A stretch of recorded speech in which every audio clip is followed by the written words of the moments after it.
All right, everyone, we do want to apologize for the technical difficulties and the slight delay, but it does look like we're good to go. We would like to welcome everyone to today's webinar. I want to inform you that this webinar is being translated into Spanish through closed captions. You can find the instructions on how to enable those captions on your phone or computer on the screen. We'll also be sharing these instructions in the chat for your convenience. We'll be starting soon.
Alrighty, so welcome everyone to our webinar, Navigating Uncertainty, Understanding Immigrant Deportations and Managing Stress. My name is Alejandra Emanueli. I work in Parent Services at Quality Care for Children. If you need Spanish translation, the instructions are available in the chat. Let's get started. I'd like to introduce you all to today's moderator, Ms. Cynthia Roman.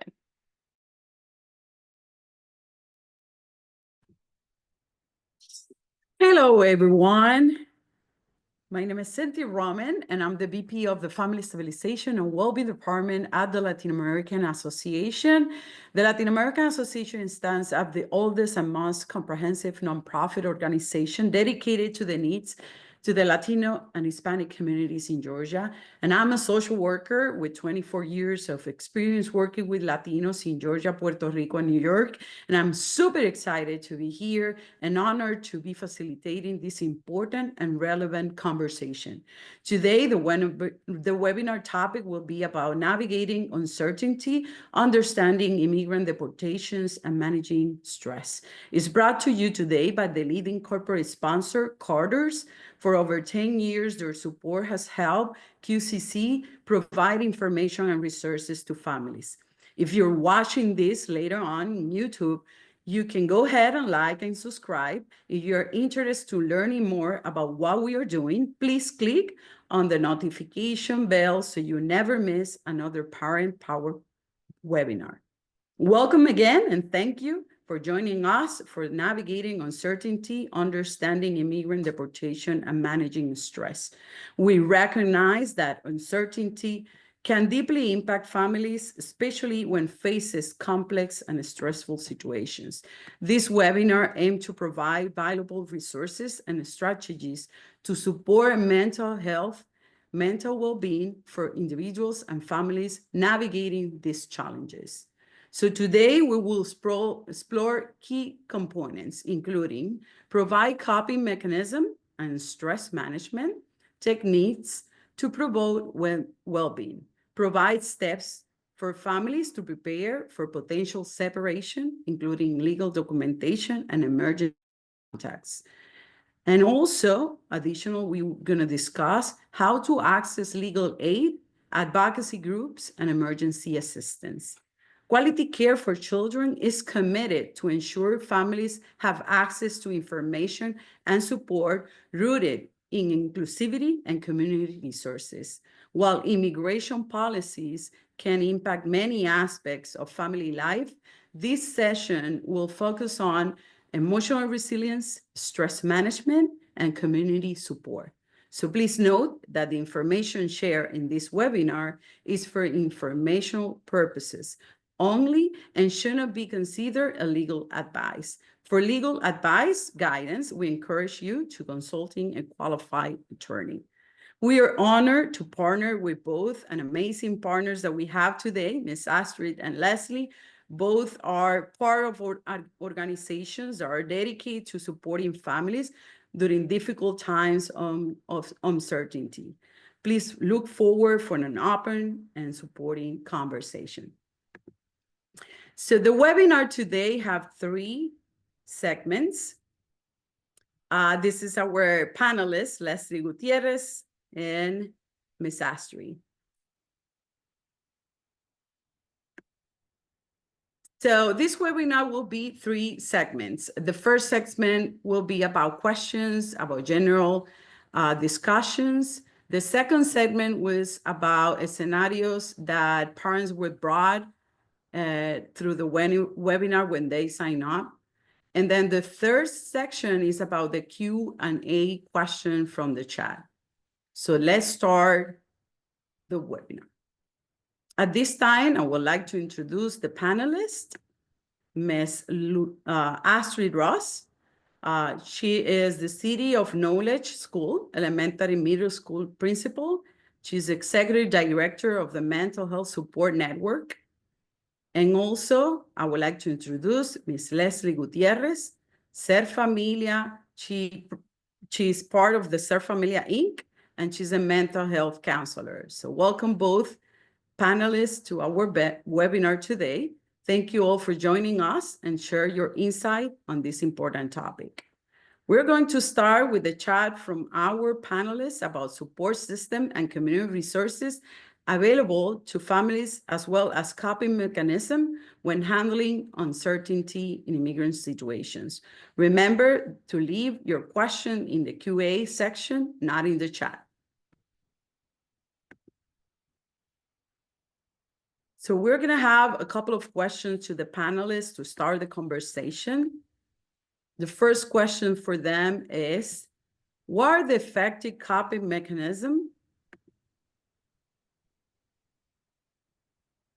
for managing stress during uncertain immigration situations? And could you discuss specific stress management techniques that have been helpful for families facing deportation fears? Yes, I can answer that. So first and foremost, I think it's really important to highlight that during this time, a lot of stress, worry, or feelings of feeling overwhelmed or helpless is very, very normal. I think with the fear of deportation and any like immigration status, it's important to like normalize these feelings and validate them. They are real. So 3 strategies I really want to highlight is mindfulness, seeking social support, and self-care. So primarily with mindfulness. So what mindfulness is, it is a strategy that we use. It's basically paying attention to the present moment without trying to judge it or change it in the moment. Specifically, one of my favorite strategies that I like to encourage my clients to use is the 5, 4, 3, 2, 1 exercise. So this is an exercise where we use our 5 senses and we identify things around us. So for example, you will be able to identify 5 things you are seeing, 4 things you are touching, 3 things you can hear, 2 things you can smell, and then 1 thing you can taste. So although this activity does sound a little bit silly, it does help us bring us back to the present moment. So that kind of reduces the feeling of worry because you are now placing your mind on focusing to something else. So that is one of my favorite exercises, along with breathing exercises as well that you can utilize. Another exercise or another thing that I want to highlight or strategy is seeking social support. So I think that's just very, very important. So talking to any friends, family members, or support group that you can find maybe within a church, within a school group or anything like that. So these community groups can help us support us during these challenging times, especially being around those who probably understand what we are going through or what you are going through in the moment. So I think when you are having these conversations with people who are similar to you, it does reduce the feeling of isolation, you know, and maybe provide some emotional relief in the moment. Additionally, you can seek professional help. So maybe if you want to seek it from a legal aid organization or an attorney, that can also be another option, kind of relieve some of that stress or any worries you may have, provide you solutions or any of your options that are available to you. And I think another thing that I really want to highlight that I think is one of the ones that is not often prioritized is self-care. So Mhm. self-care is very, very important. It's important to take proactive measures or steps to manage the uncertainty, especially for these things that we can't really control. So although staying informed is very important, it's important to also set limits on what we are consuming in social media and the news, anything we are seeing, because sometimes there's a thing called fear mongering where the intention of these sources are intended to cause fear or chaos within the community. So constantly being exposed to how much news or negative news that you are consuming can also have an impact and add to that stress and that worry that you are seeing. So yeah, so taking time for yourself, scheduling an evening time such as, I don't know, cooking your favorite meal, going on a walk, hanging out with your friends, or spending time with your children, whatever it may be, spending quality time with them or engaging in hobbies that are important to you can provide some sort of peace, some sort of calming during a very, very, very stressful time. Any Um, additional comments from Ms. Astri? Thank you, Leslie, for your comments as well. And I was going to chime in again about the self-care. A lot of what we teach from mental health advocacy when you're going through stressful or traumatic situations is to make sure that you can build the capacity to go through them. And self-care lends to, again, having you be able to deal with the amount of stress that can come through, dealing with some of these issues that can be anywhere from fear of leaving to separation of families. And this all goes back to now having the fortitude and strength to deal with the trauma.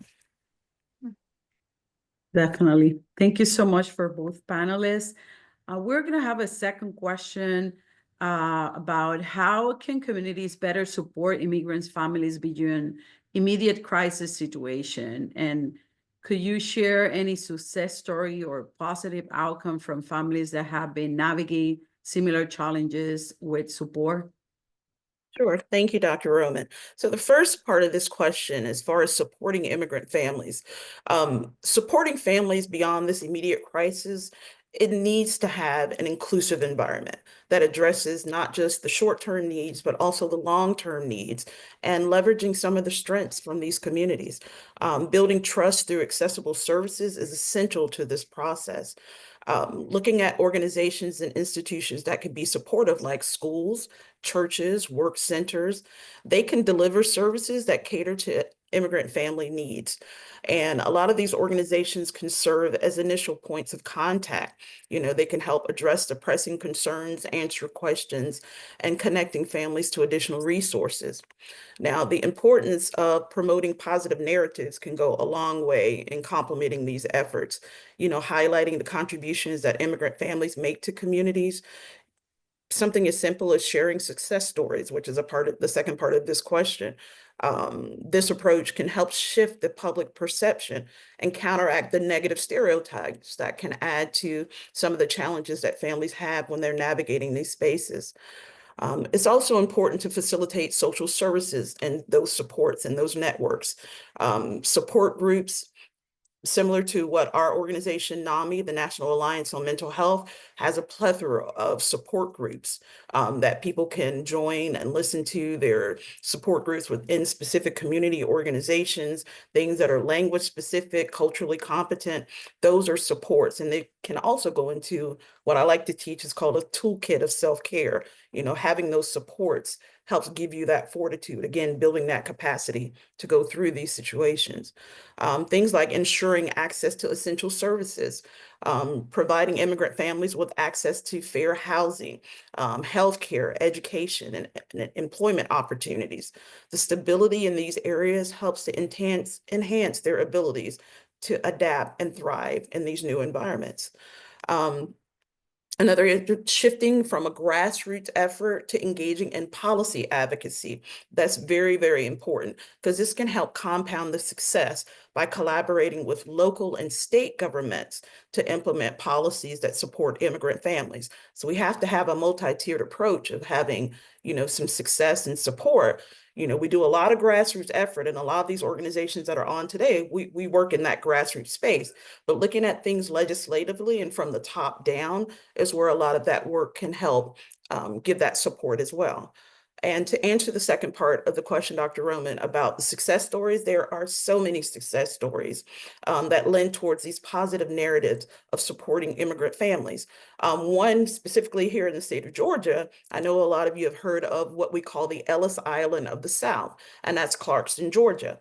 Clarkston, Georgia has been embraced the Somali refugees by involving them in community projects, making sure that their positive narratives go out, supporting how they have come into a community, how the community has rallied their support around them, and now what that community looks like with an inclusivity of diversity. And I know that word, people don't like to use that word anymore, but hey, it is what it is. We exist. People exist, regardless of what our existence looks like.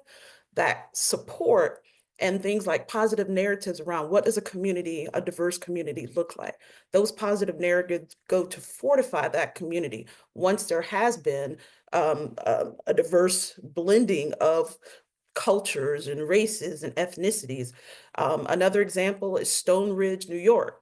There was a story about two Afghani refugee families that came in through this particular community and how the community rallied around them to support them. I mean, those are just two examples that I would like to share, but there's many, many more, in the United States that show, a positive integration of diversity and that support and the success that happens afterwards. Thank you so much, Ms. Ross. Leslie, any other comments about those questions? No, everything's good. Okay, the third question we had is about how can individuals support their own mental well-being while they're supporting their family members during these challenging times. This is something that is very unique, and we have a lot of clients that we serve that have this type of questions, like how to manage their own mental health while supporting family members.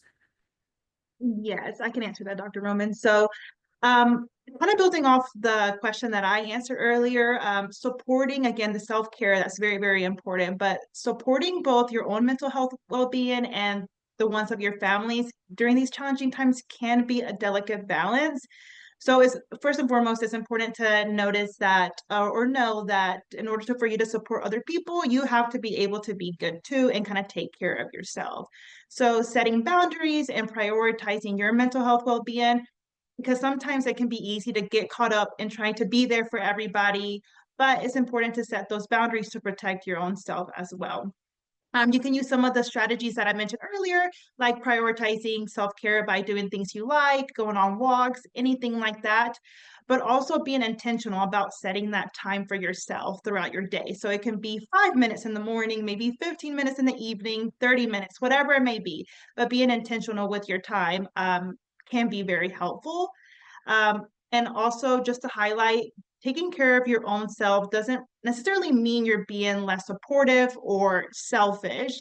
If anything, taking care of your own needs enables you to be a better support system to others and those around you, specifically your family. And another thing I want to highlight is practicing active listening and emotional validation. So when supporting family members, one of the most important things I think is to listen actively and validating them. And what I mean by listen actively is listening to them and understanding them rather than trying to offer solutions. I think oftentimes we want to say everything will be okay, nothing's going to happen.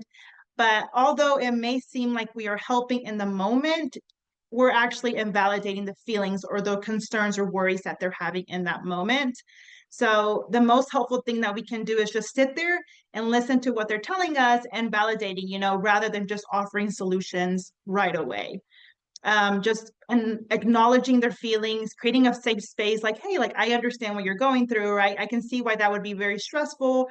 That kind of creates a safe space for them to express any worries or fears, and it lets them know that you're there to listen to them.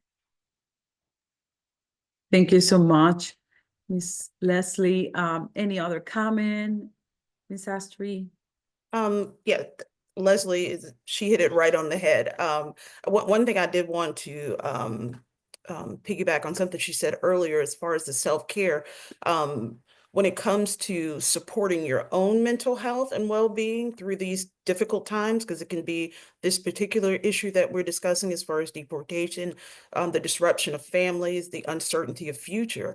You know, this is something that since COVID, we have been having conversations about what our behavioral health support should look like.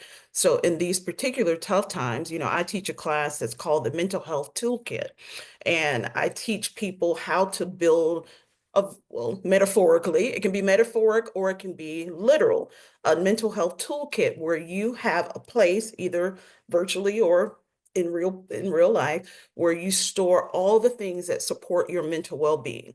And those things can be like where your insurance cards are. So you'll know what supports you have, phone numbers for supports.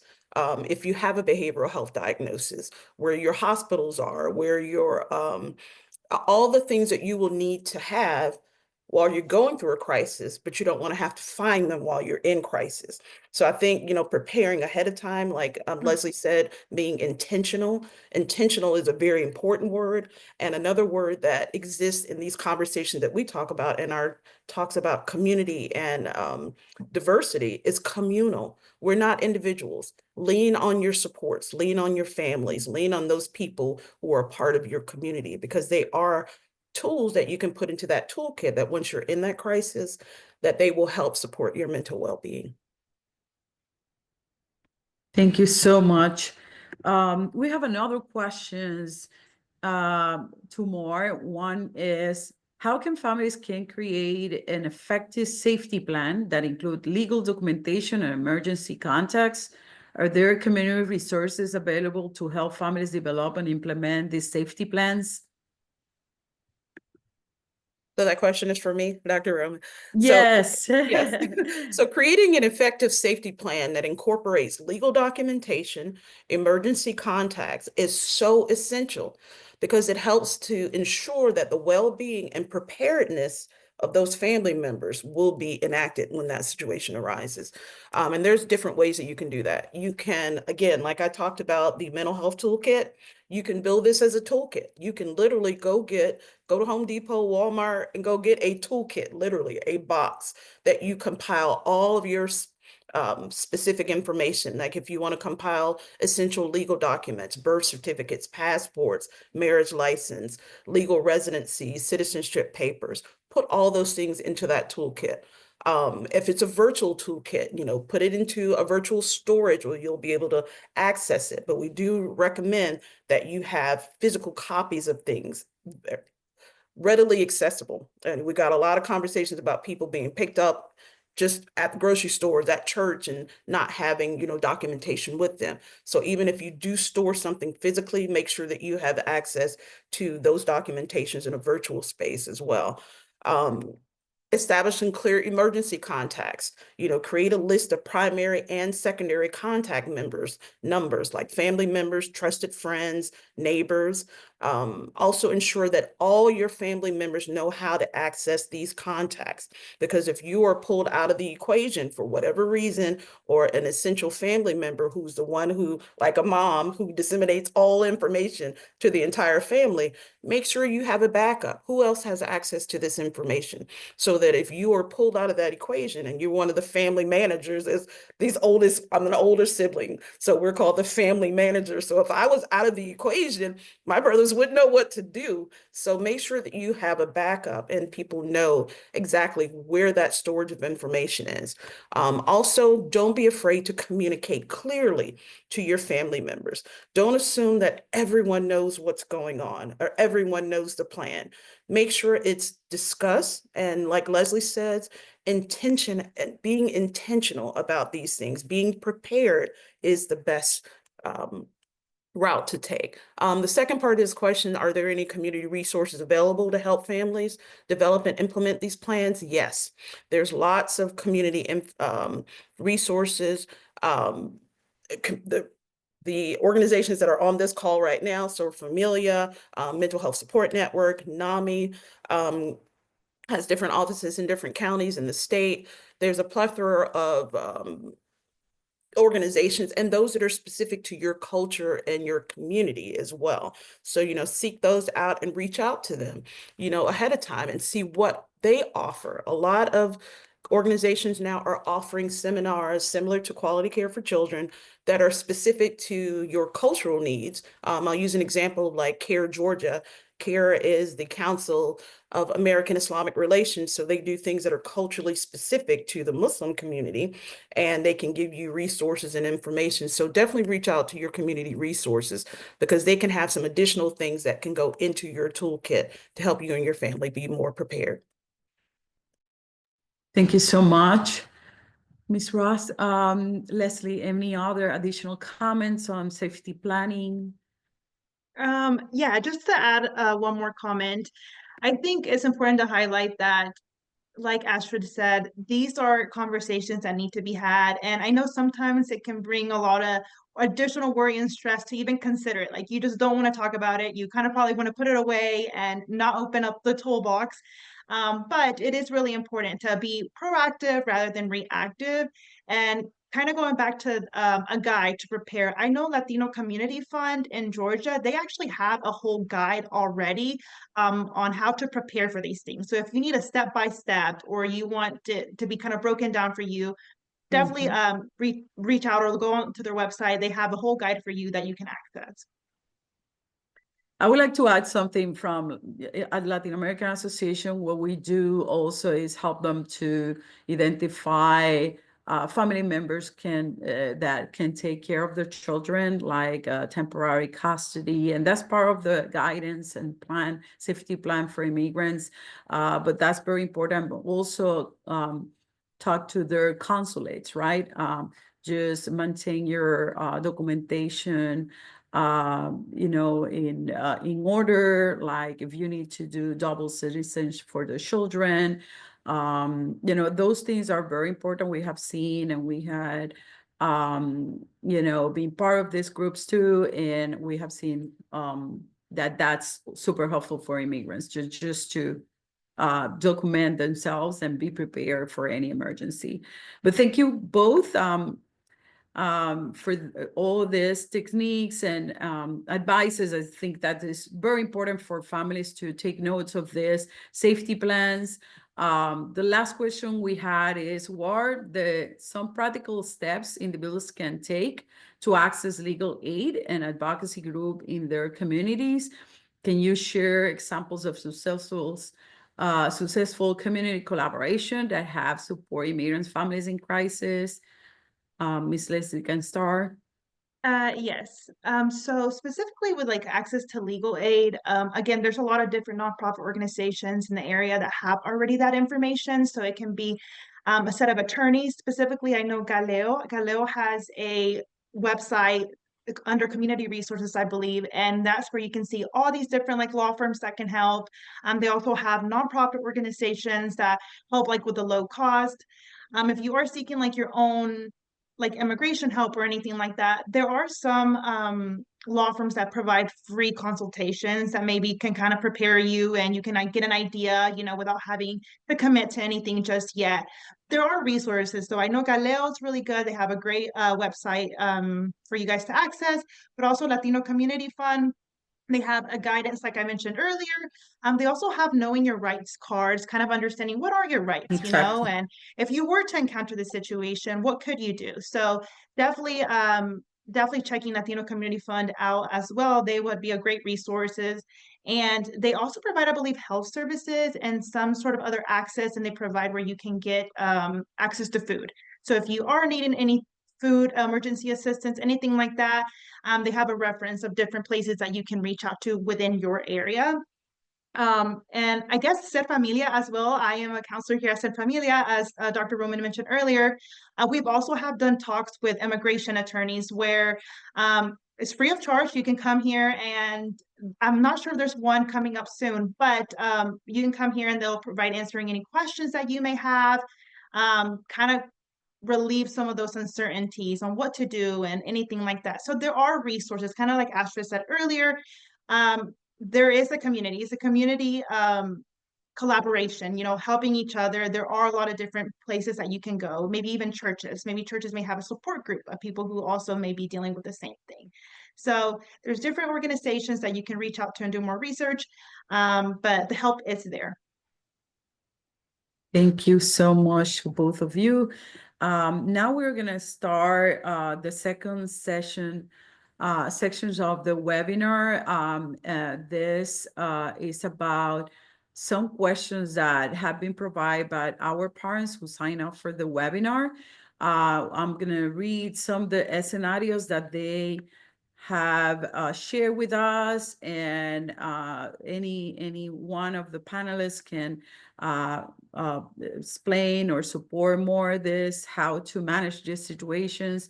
I'm going to start with the first one.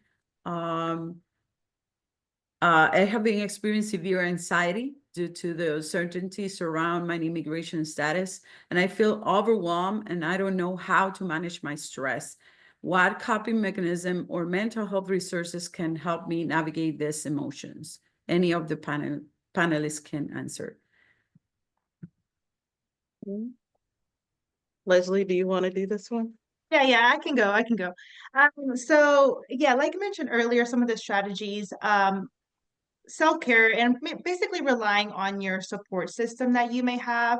So if you are feeling very overwhelmed in the moment, recognizing that and kind of validating and knowing that you're not alone. Again, there's other people that are going through the same thing as you, and kind of accessing those resources will really help.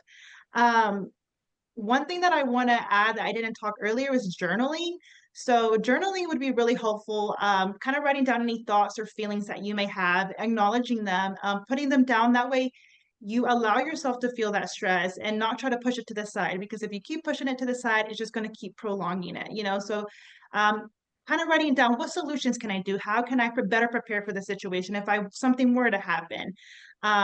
Taking those steps necessary would be very helpful, and kind of managing it. It kind of gives you more control over the situation. And in a situation where you probably feel like you have no control at all over what happens, so it gives you a sense of control, being prepared on how to deal with these kind of things.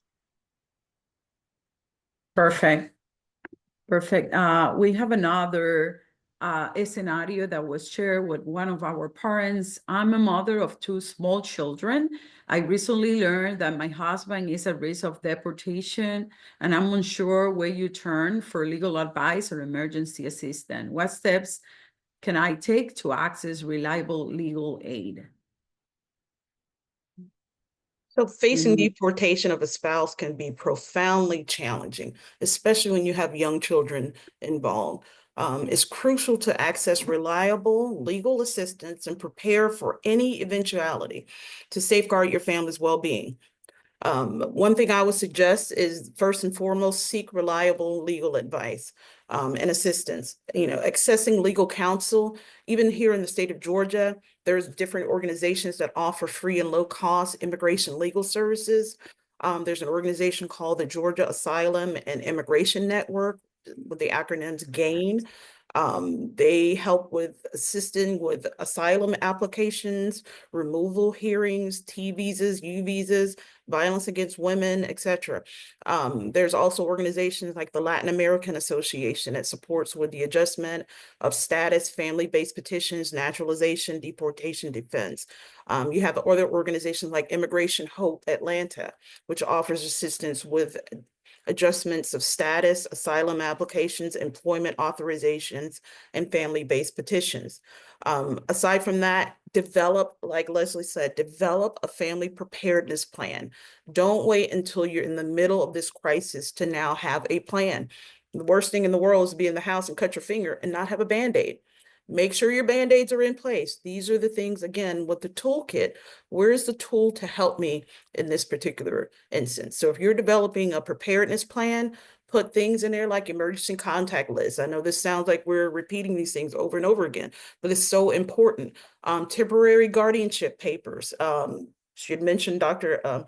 Roman had mentioned before about families being able to take in children if the parents were deported. Those are things you do not want to think about in the moment.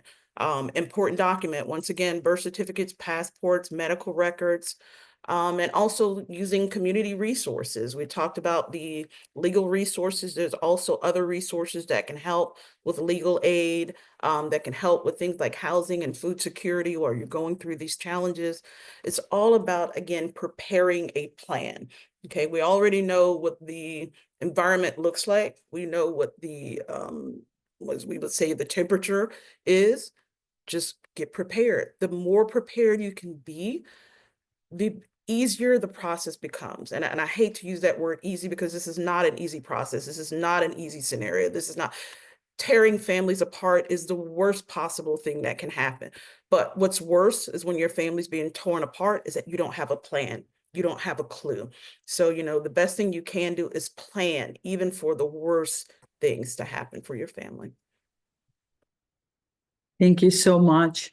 The next scenario is my husband and I are undocumented, and we are afraid to talk to our children about the possibility of deportation. How can families approach these conversations in an age-appropriate and reassuring way? Yes, I Any can of the answer that, panelists? Dr. Roman. Yes, I can answer that. So this is a very, very hard conversation to have. And I think it's very important to acknowledge it again. So children of different ages will probably understand things a little bit differently. So it's important to adapt the conversation to whatever the child's age is. So, for example, for younger children, you may want to keep things simple. You may not want to overcomplicate things. So offering like reassurance that the family is together and that they will kind of face whatever challenge together is important.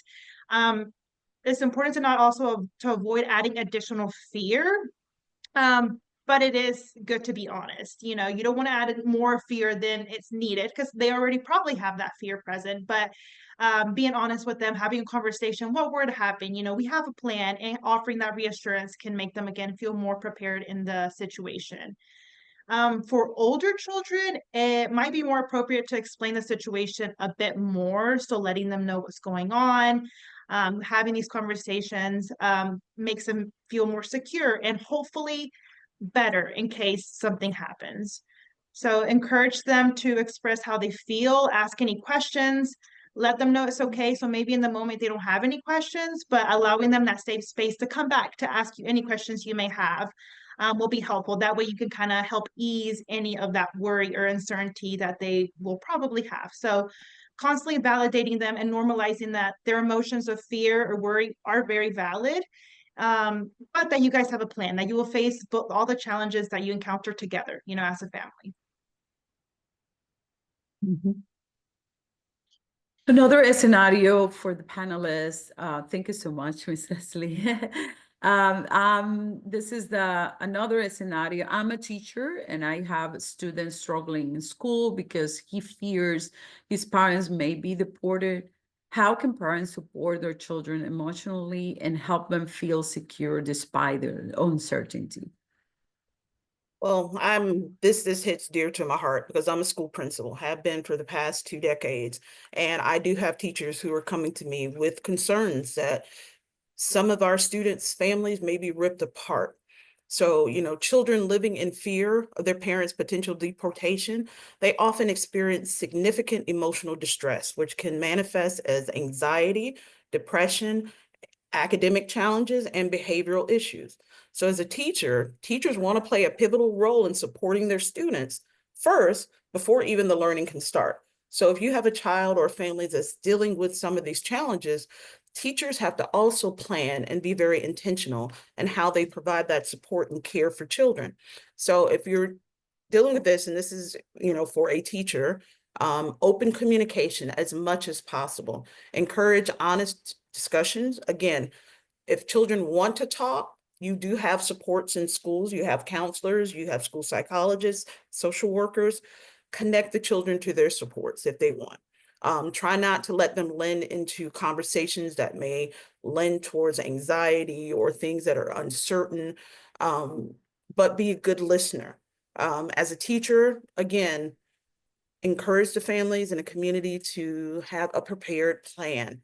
Plans are what's going to help you get through it. The fear, the uncertainty, the anxiety, that's just going to complicate the process. As a teacher, if you know a student is dealing with this, send a message to the parents. Look, your child is, displaying some, some very concerning, behavior. There's some anxiety there. Have you all discussed this as a family? Do you all have a plan to help them? Because as a teacher, and again, I'm an early childhood education teacher for now 30 years, and I'm with the youngest babies. Those are very hard conversations to have. Like Leslie said, how do I tell a 4-year-old that they're afraid that their baba or their dad or their papa may be leaving the home forever? That's a very difficult conversation to have. And for us in the educational environment, we have this term or phrase that we use, Maslow's before Bloom. So for us, Maslow's is all the things that are necessary for just the human development and comfort and security and safety. And if those needs aren't met, teachers cannot teach them math. There's no algebra before security. There's no ELA before my family is intact. So it's very important that teachers meet them where they are. So if their need that day is security and safety, my advice to teachers, give it to them. Give them what they need to feel comforted. Just like we did what we needed to do to get through COVID, we're still dealing with the repercussions of, baking for hours and watching Netflix to impunity, but it was about survival, and we survived it well. So when these traumatic situations, again, what's in that toolkit will help you survive this. So teachers also build a toolkit to help them. And I know I kind of went over, but a lot of that is going to answer the second part of that question as well. Parents being able to communicate and support their families in that best way. Perfect. Thank you so much. Any other comment, Ms. Leslie? No. Okay, so the next question is more about neighborhoods and communities. And this is a scenario of my neighbor was recently detained by immigration authorities and his family is struggling to find immediate support. What type of community resources or emergency services can help them during this crisis?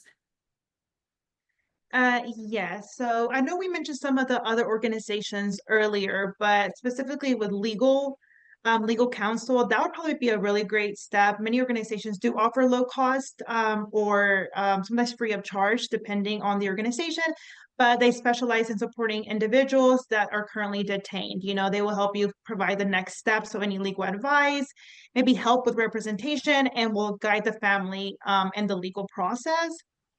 Other things are just community organizations. So like finding support in churches, maybe in schools. Like if you do not really know where you can begin, you can always reach out to someone in the church. Maybe they'll know like, oh, we know so-and-so, they may have a community partner, anything like that. So sometimes they can help with financial assistance. Maybe that's something that is needed in the moment, maybe with housing, food, or any medical other needs that they may have in the moment. Mental health support, again, finding that support group. So if they are going through it, they're struggling on finding immediate help, finding people that maybe have gone through similar things through these community organizations can provide a sense of relief and maybe like some guidance or advice, as they probably have navigated the situation. So again, knowing that they're not alone, that there are these resources that they can access for immediate support.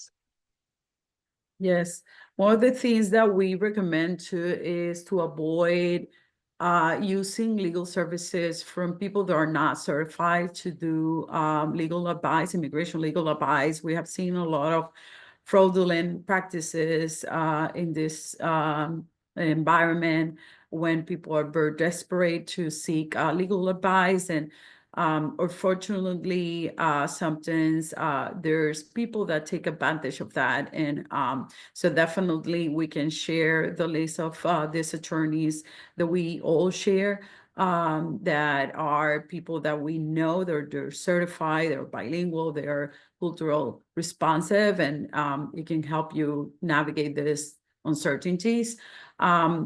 The next scenario is around employers and schools and faith-based organizations, how they can play a role to helping immigrants' families navigate uncertainty. And what are some successful stories of families who have effectively used community resources, mental health strategies, or safety planning to manage immigration-related challenges? So employers, schools, and faith-based organizations play a pivotal role in supporting immigrant families as they navigate the uncertainties related to immigration status. Employers can provide information and resources. They can offer information about legal rights in the workplace. They can ensure that immigrant employees are aware of their protections and their entitlements.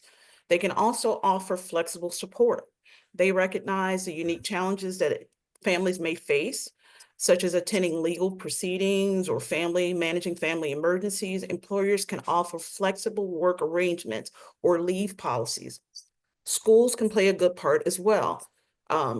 Schools can create inclusive environments that can help foster welcoming atmospheres by celebrating diverse cultures and ensuring that curricula reflects the backgrounds of all students. Schools can also engage with families. They build strong relationships with immigrant families. They can be a source of resource for them. Schools can better understand their needs and connect them to those relevant resources. And the collaboration can help enhance the trust that needs to happen between the families and the communities. Again, faith-based organizations are very essential. They can help advocate for the justice during that time, and they can offer community support. And again, looking for those success stories across the nation over decades. There have been tons of success stories of seeing what it looks like to have inclusive communities. So when we keep those things in the forefront of our minds as we're going through these challenges, one thing we didn't discuss before that I wanted to bring up is to make sure that we're filtering negative media, especially with the children, making sure that they're not watching the news on loop. That's something we had to watch out for during COVID, because that negativity coming in, those things that are not supporting diverse narrative, things that don't show cultural competency. No child should be watching CNN or any news source right now. And families that are going through those challenges, in order to protect your well-being while you're going through this, and a part of that self-care is we don't listen to it. We don't need to hear it, because we're working towards a better solution. We don't need to hear the alternate routes towards what we're working against. So I just wanted to share that part as well. Definitely. That's very, very important. Now we wanted to hear from you. Take a church survey. This is the QR code that you can use to share your feedback. It's very important for us. So the QCC team needs your feedback. We are dropping this link in a chat for you to share with your thoughts about this today programming. And this QR code will help you also to complete this feedback. Now I'm going to pass it to Alejandra for the Q&A questions. Thank you so much for your time, and thank you the panelists for this amazing opportunity to share their knowledge and the experience with all of us. Thank you. Alejandra?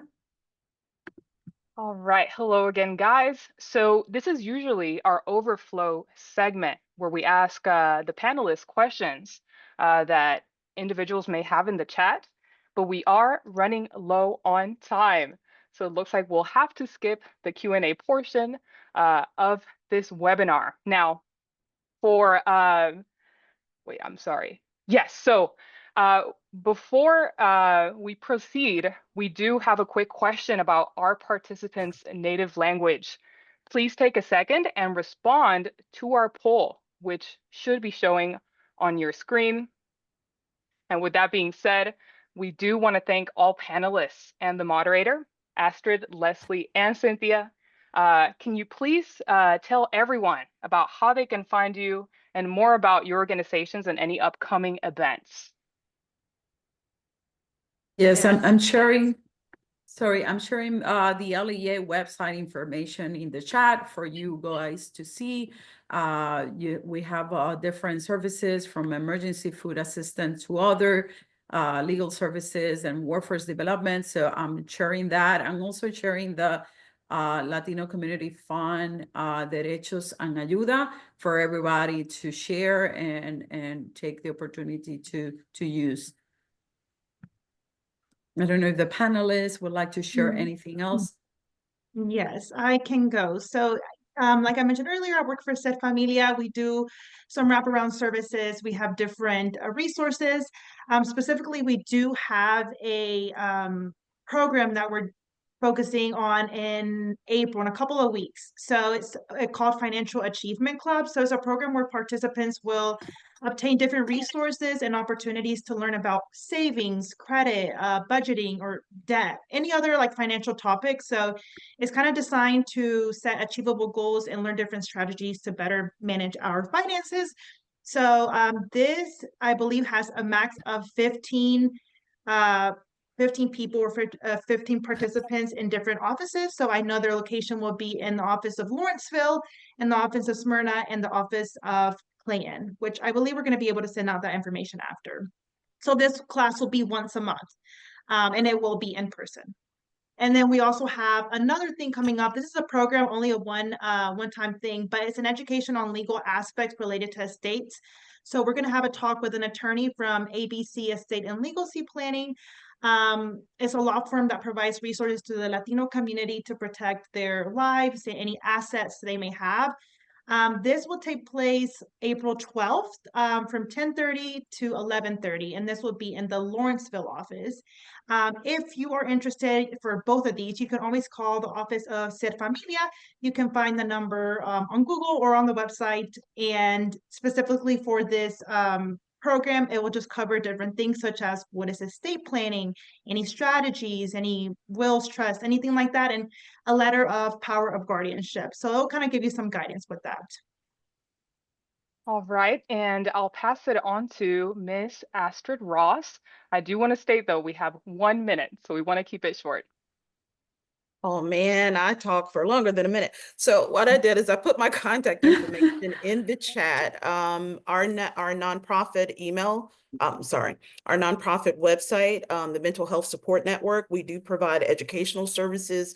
We have been providing free and low cost, what really means free because we haven't been charging anyone for any type of consultation supports, any families that are dealing with any specific challenges to this topic. We are providing free support for families and children.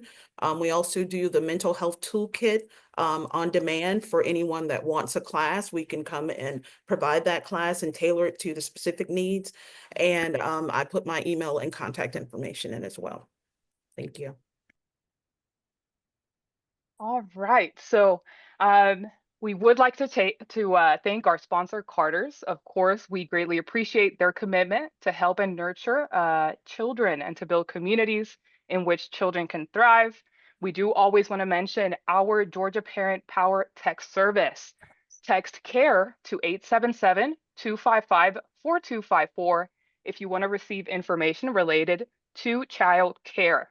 As a reminder, we will send a follow-up email with resources mentioned during this webinar and a link to our survey. And with that being said, QCC is a nonprofit organization. If you'd like to contribute, please visit qccdonate.org. We do appreciate all contributions. And again, thank you everyone for joining us today. We look forward to seeing you guys again soon. Take care. Thank you, everyone. Gracias.